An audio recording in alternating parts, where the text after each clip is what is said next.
There is a reason you keep getting close to what you want, only to pull away just before it arrives. A reason you start the project, feel the momentum, taste the edge of success, and then retreat, distract, collapse. It's not laziness, it's not lack of discipline, and it's not because you don't want it badly enough. The real reason is far more hidden and far more human. The truth is, success demands visibility, and visibility to your nervous system still feels like danger. What if the fear isn't about failing at all, but about being seen? Because if you succeed, you will be seen. If you shine, you will be noticed. If you rise, you will be exposed. And somewhere deep inside, the child in you still believes. Being seen means being judged. Being visible means being hurt. And so, the moment your light begins to flicker just a little too bright, your subconscious reaches for the same old tools: delay, doubt, disappearance. You call it self-sabotage, but what if it's actually self-protection? Imagine this: you're standing at the edge of something you've longed for, a creative breakthrough, a new chapter in your career, a deeper relationship. You've done the work, the opportunity is real. You feel the rise of energy in your chest, the knowing that this could change everything. But alongside that excitement, there's something else, a coldness, a whisper of hesitation, and before you even realize what's happening, your thoughts spiral. Is this too much? What if it doesn't work? What if I'm not ready? You scroll, you avoid, you pick a fight with yourself, you vanish. This is the pattern. You long for expansion, but when it arrives, it feels like a threat. Because success doesn't just bring opportunity, it brings exposure. It brings attention, it brings responsibility, and all of that presses on the wounds you've carried since childhood, the moments when being seen wasn't safe. Maybe you were criticized for your excitement. Maybe your brilliance made someone else uncomfortable. Maybe your vulnerability was mocked, or maybe no one even noticed you at all. So now, as an adult, your body remembers. It remembers what your mind has buried. It remembers that standing out once meant getting hurt, that speaking up once meant silence in return, that shining once meant rejection, and so, to avoid that pain again, you sabotage, but not because you're broken, because you're loyal to your past self, to the self who learned that staying small was safer than being real. This is not failure, this is memory, and your patterns are not flaws, they are unspoken stories. Success, for many, sounds like freedom, but for the nervous system of a wounded child, it often feels like exposure. Because when you were small, success didn't mean celebration. It meant pressure. It meant jealousy. It meant being different in a world that punished difference. And so you began to associate achievement with isolation, power with punishment, and visibility with violation. This wound runs deep. It hides inside your perfectionism, inside your hesitation to promote yourself, inside the way you downplay your gifts. You fear being too much, so you become less. You fear being envied, so you withhold joy. You fear being judged, so you censor your truth before anyone else can.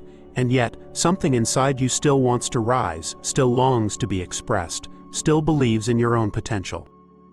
This is the split, the sacred tension, the part of you that wants to leap, and the part of you that remembers the fall. So you live in the middle, almost ready, almost confident, almost successful, but never quite letting yourself cross the threshold. Not because you don't believe in your future, but because you're still loyal to your past. This is the wound of self-betrayal, not because you hate yourself, but because the part of you that learned to disappear is still holding the map. And it's exhausting to keep circling the same mountain, to build momentum only to abandon it, to know your brilliance but never let it take root, and perhaps worst of all, to keep wondering why. Why do I keep doing this? Why does something inside me panic when things go well? Why do I lose energy right when it matters most? The answer, beloved, is not logical. It is emotional. It is embodied. It is buried in the places you stopped feeling long ago. So we begin here, with honesty, with tenderness, with the courage to admit, I sabotage not because I'm weak, but because I learned to be afraid of my own light, and that fear did not begin yesterday. It began in childhood, in the eyes that did not see you, in the voices that dismissed you, in the energy that told you, Don't be too much, don't be too loud, don't be too proud, don't be you. You internalized that energy. You made it a law, you turned it into an identity, and now your success threatens to shatter that identity. And that feels terrifying, because even if the identity was painful, it was at least familiar, at least safe. But what if that safety is the real prison? What if success doesn't mean exposure, but expression? What if rising doesn't mean losing love, but finding it in its real, unconditional form? What if visibility isn't danger, but your divine right? If these questions are stirring something inside you, you're not alone, and you're not wrong for feeling afraid of the very thing you want. Because healing is not the absence of fear, it's the return of choice. The choice to rise, even with the tremble in your chest. The choice to shine, even when your nervous system says hide. The choice to rewrite the story that once kept you alive, but now keeps you small. And if that's you, if these words feel like they're describing your secret life, then stay close, because what's coming next is not just information, it's liberation. There is a moment, often just before the breakthrough, where your body betrays your dreams. Not out of malice, but out of memory. You've worked, prayed, visualized, stayed up late building the future you swear you're ready for. And then, something in you shuts down, you sleep through the alarm, you get sick, you forget the meeting, you lose the flow, and the shame that follows is crushing. But shame is never the first wound. It's the echo of a much older silence, the one you made with your own voice when you decided it was safer not to try than to try and be seen failing. And even now, years later, with all your tools and mantras and rituals, that ancient part of you still believes the most dangerous thing you can do is succeed. Because success isn't just about having more. It's about being more. It's about being fully visible, fully alive, fully expressive, and that, to a child who once learned to disappear in order to survive, still feels like stepping into fire. So you pull back, you distract, you convince yourself it wasn't the right time, that you need to heal more, plan more, wait for a sign. But the truth is, it's not the world you don't trust, it's yourself. It's the part of you that still believes your light will cost you everything, the friendships, the safety, the love, that if you really go all in, something will break, and that something will be you. And maybe that belief isn't even yours. Maybe it belonged to the mother who never got to follow her dreams, or the father who taught you that ambition was selfish, or the teacher who praised your obedience more than your brilliance. But it lives inside you now, like a ghost in the walls of your becoming, whispering, "Stay small, stay quiet, stay safe." And yet you long, you ache for more, not from greed but from grief. The grief of a life half lived, of potential half used, of power half claimed. You feel it when you see someone doing what you wish you could. You feel it when someone compliments you and you can't receive it. You feel it in the moments of joy that feel too good to trust. You keep waiting for the crash, and so you crash first. You pull the plug before the light gets too bright. It's not that you don't want success, it's that your system is trained to grieve it before it arrives. But here's the paradox. The sabotage is sacred, not in its impact but in its origin. It began as a shield, a secret deal you made with pain. If I don't get my hopes up, I won't get hurt. If I don't finish the thing, they can't judge it. If I never rise, I'll never fall. And in a world where falling once felt fatal, that logic made sense. It was brilliant even, a child's genius. But you are not that child anymore. And now those same protective spells have become your cage. You tell yourself stories that sound spiritual but are soaked in fear. The universe must be telling me to pause. Maybe I need to align more before I act. I'll do it when I feel fully ready. But readiness never comes from waiting. It comes from doing, from stepping forward while still trembling, from choosing to believe in your own enoughness even when the voice of your past tells you you're not. Because that voice will never be fully silent, not until you stop letting it be your compass. And this is where the real work begins. Not with strategy, but with presence. With noticing the moment you begin to disappear. With pausing in the space between desire and sabotage and asking, who am I protecting right now? What version of me still believes I will die if I succeed?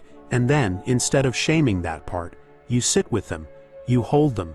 You say, I know you're scared, but we're safe now. You reparent the silence. You breathe into the resistance. You bring the ghost into the light.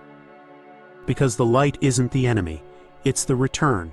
It's the remembering. It's the space you were born to inhabit.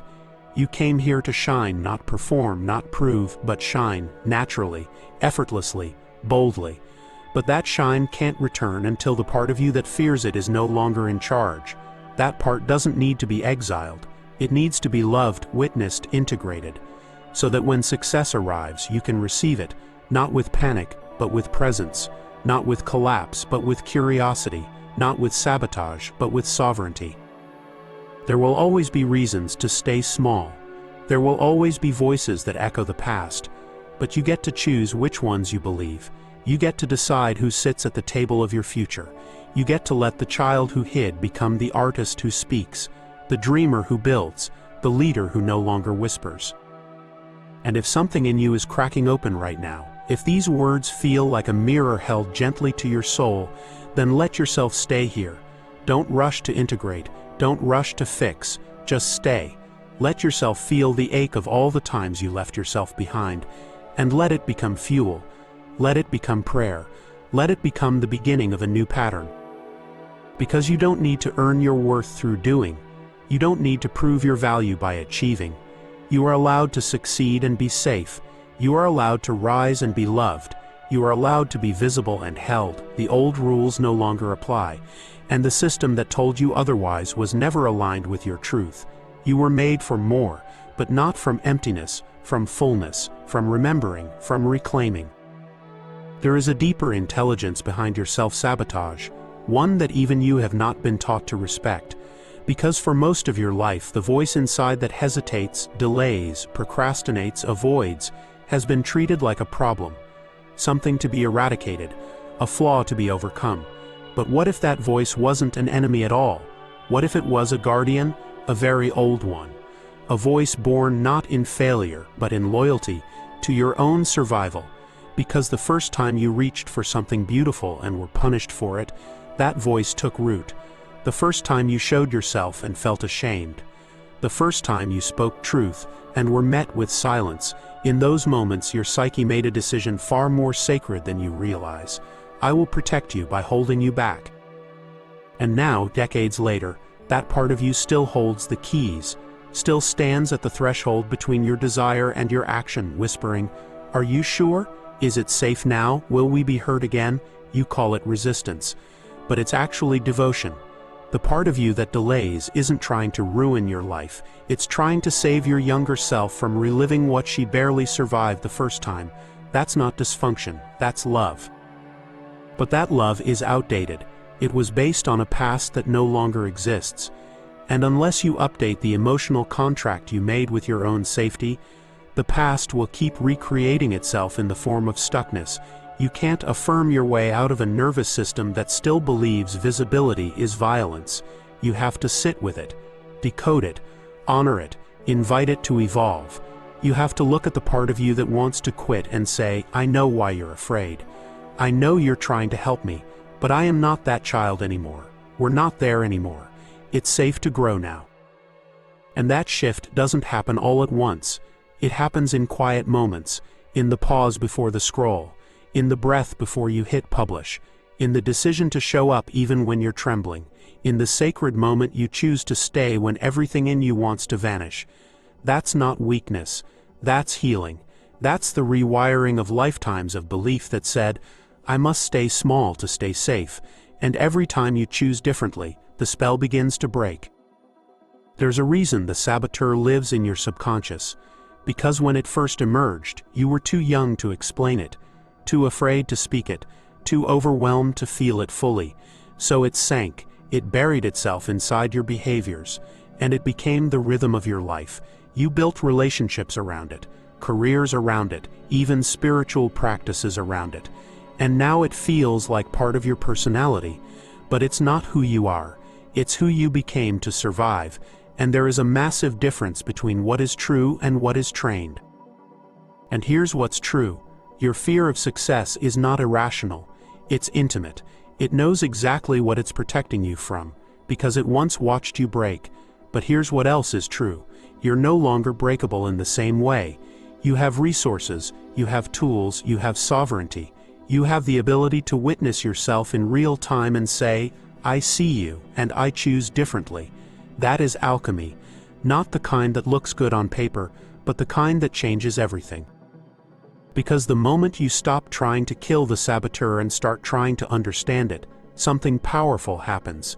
It softens, it stops fighting, it puts down its sword, because the only reason it ever fought was because it thought you weren't listening, that you would abandon yourself again, that you would chase success over safety, that you would betray your own tenderness just to be validated.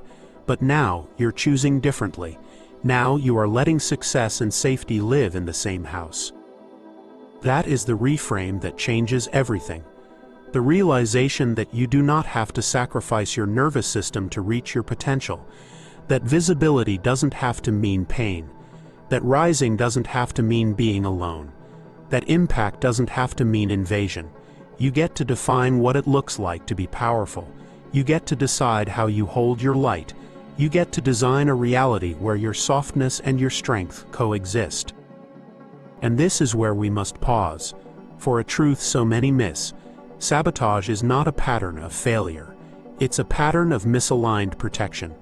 A sacred vow written long ago that simply hasn't been renegotiated. Until now. Because when you begin to see the root, you stop judging the symptom. When you understand the reason, you stop attacking the behavior. And when you hold space for the protector, you allow the creator to come through. Because underneath every act of sabotage is a desire, a pulse, a calling. Your soul didn't come here to shrink, it came here to express. But it won't force its way into a body that's still punishing itself for being too much. It will wait, patiently, until you stop shaming the delay and start speaking to it like an old friend. Until you say, I'm ready now. I know you were trying to keep me safe, but I want more than safety. I want to live. And if this speaks to you, if you're still here, still listening, still breathing with these words, then let this be the moment where you stop running from yourself. Let this be the turning point, the page where the old contract ends. You don't need to prove you're worthy anymore. You don't need to hustle your way into belonging. You already belong. Your gifts are not too much. Your vision is not too big. Your readiness is not a myth. It's been here all along, waiting for you to trust it. There is a deeper truth that must be spoken now. Because the fear of success is never just about success. It is almost always rooted in earlier pain, the kind that shaped your identity before you had language for it. And to truly understand this cycle, we have to go even further back, into the very structure of how childhood trauma becomes identity, how the wounds you forgot to name became the filters through which you see your entire life. This is where the sabotage really begins, not with action, but with self-perception. And so, if this message has stirred something inside you, if these words have mirrored your story in a way that made your breath catch, then there's another piece of this journey waiting for you.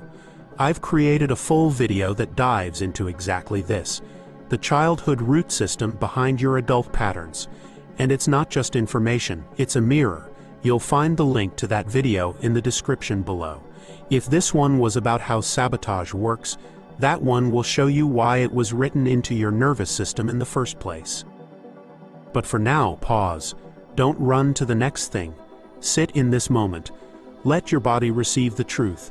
You are not broken. You are not lazy. You are not weak. You are a sacred being who made an ancient promise to stay safe. And now you are waking up. You are remembering, and you are rewriting the agreement. There's a moment when the old story begins to lose its grip, not because it's been conquered, but because it's been witnessed. Not because you pushed through, but because you softened. Not because you defeated your shadows, but because you sat beside them without flinching. And that moment, it never announces itself with fireworks. It comes in stillness, in the quiet realization that you no longer want to disappear just to feel safe, that you no longer want to shrink just to be loved, that you no longer want to earn your existence by betraying your joy. It is the moment when you turn inward and realize that everything you were afraid of becoming is actually everything you are here to be. And it's not an idea, it's an energy. It's the soft breath that returns when you stop running. It's the release in your shoulders when you stop pretending. It's the stillness in your heart when you realize, I don't have to hide anymore, not from the world, and not from myself. You begin to notice the ways you abandoned yourself to survive. You see the thousand subtle moments when you ignored your own boundaries, silenced your own voice, questioned your own knowing. Not because you were weak, but because you were wise. You learned to do whatever it took to stay connected, even if it meant disconnecting from yourself. But survival is no longer the measure. Thriving is, becoming whole is, and that means choosing yourself not as a last resort, but as your first truth. It means holding your nervous system with reverence, not demanding it move faster than it can, but also not letting it decide your future. It means learning how to move forward with fear, not after the fear is gone, but while it's still whispering. Because healing isn't the absence of fear, it's the restoration of power, the return of agency, the moment when you hear the inner saboteur say, don't do it, and you respond with, I know you're afraid, but we're safe now. I'm doing it anyway. You begin to move differently. You no longer see resistance as failure, but as a doorway. You meet procrastination with curiosity. You hold your stuckness with tenderness. You notice the thoughts that used to paralyze you, and instead of obeying them, you breathe. You come back to your body. You check in. You ask, what do you need right now, love? And in that asking, you build trust. You rewire your safety. Not with force, but with intimacy, the very intimacy you were once starved of. And from that intimacy, something wild begins to awaken. Not a version of you that's perfect or invincible, but a version that's true, a version that creates without asking for permission, a version that takes up space without apology, a version that speaks before she edits, expresses before she minimizes, shares before she self-silences. You become the guardian of your own fire. You no longer dim your light for those unwilling to see. You no longer carry the emotional weight of everyone else's discomfort. You are no longer afraid of being seen in your fullness. Because now you know, visibility is not danger, it is alignment. It is not exposure, it is embodiment. You were never too much. You were never too big. You were only placed in rooms too small to hold you. And now you are stepping into spaces that match your soul. No more bending, no more shrinking, no more waiting for someone else to tell you you're ready. Because you are. This is the sacred reframe, the rewrite, the moment you stop seeing your sabotage as failure and begin to see it as a sacred threshold. The place where your past and your future meet, the edge of who you've been and who you are becoming. You don't have to destroy the old you to rise. You just have to stop letting them lead. Let them rest. Let them be honored. Let them be part of your story, not the author of your life. You're not starting over. You're starting from experience, from truth, from awareness, and that awareness is more powerful than any productivity hack, any strategy, any success mindset. Because awareness gives you choice, and choice is liberation. Choice says, I can move differently now. I can feel this discomfort and act anyway. I can take this step, even with the echo of doubt in my chest, because the echo is not the truth, it's the past, and I am no longer living from my past, I am living from my presence. And this presence is powerful. It doesn't have to be loud to be real. It doesn't have to be certain to be wise. It only has to be honest. And honesty sounds like this. I'm scared. I want this. I'm not sure I can hold it. But I want to try. That kind of honesty melts shame. It dissolves the internal war. It lets your soul exhale, because truth is the language of healing. And when you speak it, even just to yourself, the armor begins to fall. The softness returns. The real you begins to take form, not as an idea, but as a way of being. And maybe that's all this journey has ever asked of you. Not perfection, not performance, but presence. The willingness to stay with yourself. The courage to stop abandoning. The grace to begin again, over and over, as many times as it takes. So when success comes knocking again, and it will, don't answer from the old identity. Don't answer from the part of you that fears the fall. Answer from the part that remembers. I was never meant to play small. I was never meant to fit in. I was meant to radiate. I was meant to be free, and if that part of you still feels faint, still feels fragile, then this is your practice. Every day, choose her. Choose him. Choose the you that doesn't sabotage but speaks. The one that doesn't panic but pauses. The one that doesn't disappear but deepens. Let this become your new baseline. Not the absence of resistance but the presence of truth. Not the death of fear but the birth of a greater why. Not a life without uncertainty but a life with you in it, fully, not in pieces, not in potential but in power. Because sabotage was never your flaw, it was your altar. The place you placed your fear, your vows, your secret agreements with safety, and now you clear it, you cleanse it, you reclaim it, you place something new there, not fear but faith, not performance but presence, not protection but possibility.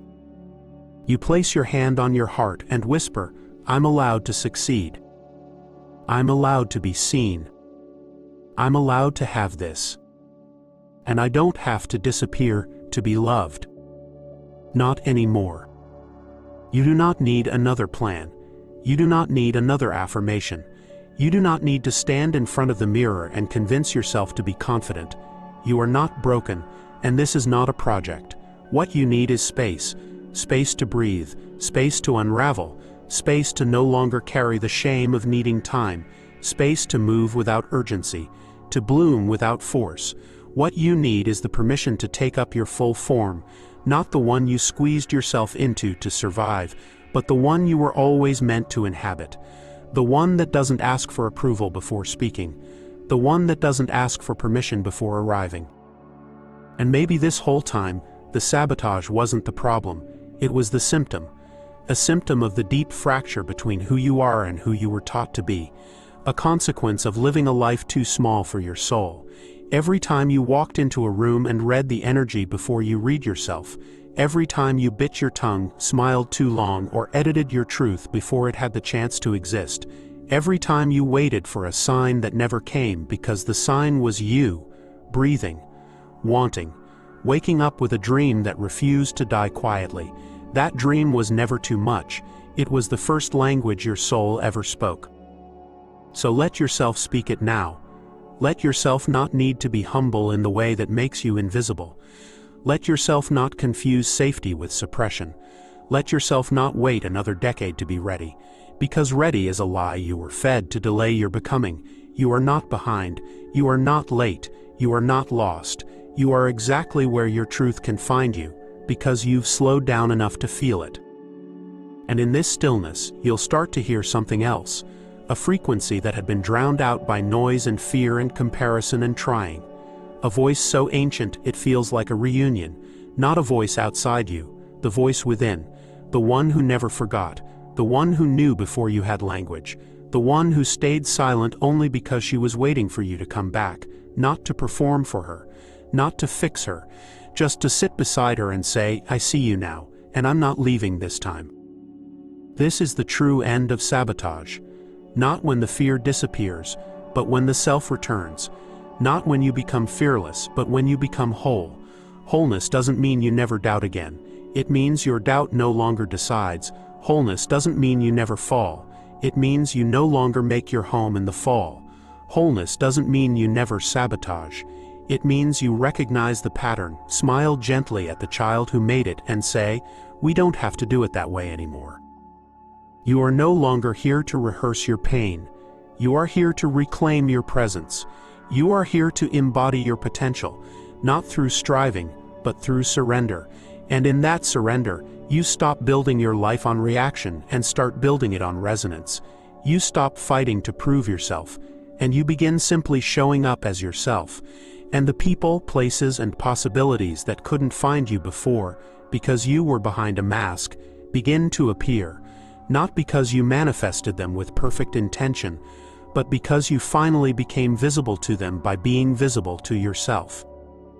And what a homecoming that is, to sit in a room fully present without negotiating your existence, to feel seen without fear, to share your gifts without apology, to let success feel as natural as silence, to rise, not because you're escaping your past, but because you are rooted in your truth. That is sacred success, the kind that doesn't drain you because it's not driven by proving, the kind that feeds you because it's an extension of who you already are. And now you get to walk that path. Not someday, now, not perfectly, but fully awake to your cycles, fully aware of your patterns, fully capable of choosing again. Each time you catch yourself pulling back, you breathe, you listen, you say, of course you're afraid, and then you choose love anyway, you move anyway, you speak anyway, because this is the new vow: I will not abandon myself at the edge of my becoming. If you carry nothing else from this, let it be this: you are not a burden to your dreams, you are their origin. You are not too sensitive for success. Your sensitivity is what makes your success soulful. You are not here to survive your own light, you are here to live inside it. And if these words found you, it was never by accident. Something in you has already decided, I'm done hiding, not from others, from yourself. And from this moment on, that decision will begin to echo, in the conversations you have, in the way you hold your own gaze, in the way you answer your calling, not with noise but with depth, not with pressure but with peace. Stay close to that. Stay close to the truth that brought you here. And if that truth feels too big to carry alone, don't. Speak it, share it, let it be witnessed. Your story is not your shame, it is your bridge, and every time you name it, you break the pattern. Every time you choose your truth over your fear, you teach the world what's possible. And if your inner child is listening, because she is always, let her hear this one last thing. You were never the reason they couldn't love you, and you are no longer the reason you can't love yourself. It is safe now, to shine, to rise, to succeed, and not lose yourself in the process, because you are no longer the one who disappears, you are the one who returns. Your inner child will keep speaking, and when they do, let these words be the reminder. You never needed to be more to be worthy, you only needed to stop hiding what already was. Subscribe to walk with us. This journey isn't linear, but you never have to walk it alone.